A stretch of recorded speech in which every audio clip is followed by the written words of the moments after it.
ina mai tabbatar maka babu wani abin da zai raba mu insha Allah. Ni kadai ni zan raba ki da shi. Kai ka isa ka raba ni da abin da nake so? Saudat, ni ne nan masoyinki, ni ne zaɓin ki ba wannan tunkuzan ba. Ai shi ya fi karfin da kira shi da tunkuza, sai dai kai a kira ka da cewa tunkuza. Saudat, ina so ki sani so fa ba hauka bane ba fa. Ni tashi ce. Kai ni na fi karfin da zauna a matsayin matarka sai dai matar shi. Domin kai ba komai bane ba. Waye kai? Kana tunanin kalamanka za su yi tasiri ne a zuciyarta? To tun wuri ma ka je ka samu inda za ka je kai tasiri amma ba a zuciyar Saudat ba.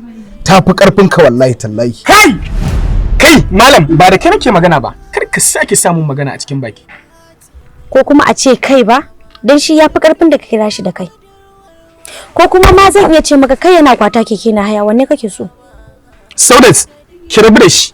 Zan kula da ki kamar fiye da yadda zai kula da ki. Kai kuma asuwa.